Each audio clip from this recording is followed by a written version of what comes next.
नमस्कार, मैं हूं संजीव कुमार और आप देख रहे हैं न्यूज़ पीआर। अभी हम राजद प्रदेश कार्यालय में आए हुए हैं और राजद के पार्टी के द्वारा जातिगत जनगणना को लेकर के प्रदर्शन किया जा रहा है। आइए हम इनसे जो कार्यकर्ता हैं उनसे बात करते हैं और आपको बताने की कोशिश करते हैं कि क्या कुछ कर रहे हैं। देखिए, उनका कहना है कि जातिगत जनगणना होना चाहिए, जनगणना के साथ साथ जातिगत जनगणना होना चाहिए। देखिए, आज जातीय जनगणना को लेके राष्ट्रीय जनता दल का जिला मुख्यालय पर प्रदर्शन। हमारा मांगना है कि जब भेड़, बकरी, गधा, शेर, सांप, बिच्छू का जनगणना हो सकता है तो मतलब क्या इंसान का क्यों नहीं हो सकता है। ये मांग को लेकर हमारे राष्ट्रीय अध्यक्ष आदरणीय लालू प्रसाद यादव जी शुरू से उनका मांग रहा है कि जो भी जितने मतलब कि जिसकी भागीदारी है उसकी उतनी हिस्सेदारी होनी चाहिए। लेकिन कुछ जो लोग हैं वो गरीब को उठना नहीं चाहते हैं। हालांकि इससे सरकार को काम करने में फ़ायदा है। अगर से उसका आंकड़ा उसके पास आ जाता है तो कोई जाति अगर से नीचे गिरा हुआ है तो उसको आरक्षण देके या सरकारी लाभ देके उसको ऊपर उठाया जा सकता है। इसलिए समाज के लिए, छोटी छोटी जातियों के लिए बहुत ज़रूरी है। इसलिए हमारा मांग है कि जातीय जनगणना को किया जाए और सार्वजनिक किया जाए। राष्ट्रीय जनता दल के पूरे राज्य में जातीय जनगणना पर जो है पिछड़ों को, दलितों को जातीय जनगणना हो और जो बीपी मंडल का अनुशंसा है उसको लागू करने के बारे में बीपीसी के सरकार ने इसको लागू किया था।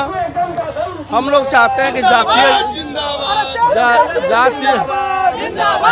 जनगणना लागू हो, जातीय जनगणना लागू हो। इसके लिए हम लोग का आज प्रदर्शन है और हम लोग जो है प्रदर्शन के साथ जो है कलेक्टर के यहाँ लोग जाएंगे। यही हम लोग का कार्यक्रम है। हम लोग जातिगत जो जनगणना है ये हमारी प्रमुख मांग है और बैकलॉग में जो सीट हमारा खाली है SC ST OBC का, सब कुछ के मांग के लिए हम लोग यहाँ पर खड़े हैं। और हम लोग चाहते हैं कि जिसकी जितनी जनसंख्या है उसको उतना ही सरकारी संस्थानों में, प्राइवेट संस्थानों में हमारी भागीदारी होनी चाहिए। और इसी के लिए हम लोग जो ये मूवमेंट कर रहे हैं कि जातिगत जनगणना सबसे पहले जरूरी है। बैकलॉग में जितना सीट खाली है सरकारी संस्थान से लेकर के प्राइवेट संस्थान में सब जगह उसको पूर्ति होना है। और मंडल आयोग के तहत जो हम लोगों को सुविधा दिया गया SC ST OBC के लिए, वो सारा चीज़ लागू होना चाहिए, क्योंकि उसके बाद ही हमारा उद्धार हो सकता है।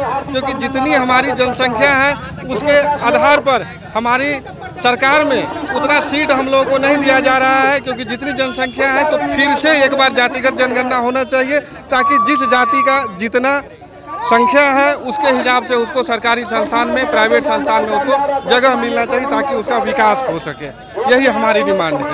इस बार का प्रोटेस्ट है जो इस बार हम लोग जो हम लोग धरना प्रदर्शन कर रहे हैं वो बेसिकली जातीय जनगणना को लेकर। जिस प्रकार से 1931 में, आज से 90 साल पहले जातीय जनगणना कराया गया था, उसके बाद 2010 में लालू जी, हमारे जो माननीय राष्ट्रीय अध्यक्ष हैं, उनके दबाव में और उनके प्रेशर और उनके मेहनत की वजह से ही उसके बाद 2010 में जनगणना कराई गई थी, जिसमें 5,000 करोड़ रुपया भी जो अभी की तत्कालीन सरकार है उसके द्वारा लगाया गया था। लेकिन केंद्र सरकार द्वारा उन सभी आंकड़ों को छुपा लिया गया है। जातीय जनगणना एक समाज, एक पर्टिकुलर कैटेगरी के लिए पूरे सामाजिक, एजुकेशनल और आर्थिक हर तरीके से हेल्पफुल है, उनके प्रोग्रेस के लिए इम्पोर्टेंट है और उनके अपलिफ्टमेंट के लिए इम्पोर्टेंट है।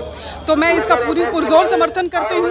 जातीय जनगणना होनी चाहिए और अगर ऐसा नहीं होता है तो हम लोग केंद्र सरकार का पूरी तरीके से विरोध करेंगे। जातीय जनगणना बहुत ज़रूरी है।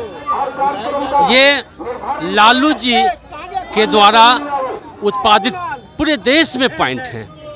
उन्होंने कहा कि अगर जातीय जनगणना होगी तभी लोगों को सम्मान मिलेगा, जातिगत कौन क्या है उसका पता चलेगा। इसलिए जातिगत जनगणना देश में बहुत ही जरूरी है। तो आपने सुना कि इन्होंने स्पष्ट कहा है कि जातिगत जनगणना बहुत ही जरूरी है, क्योंकि जिस तरह से अगर जातिगत जनगणना नहीं होगा तो पता नहीं चल पाएगा कि किस जाति में कितने लोग दबे कुचरे हैं, गरीब लोग हैं, उनको हक नहीं मिल रहा है। तो आप हक के लिए जो है ये आप लोग धरना प्रदर्शन कर रहे हैं। बहरहाल अब चलते हैं दूसरे खबरों की तरफ। तब तक के लिए मुझे दीजिए इजाज़त। धन्यवाद।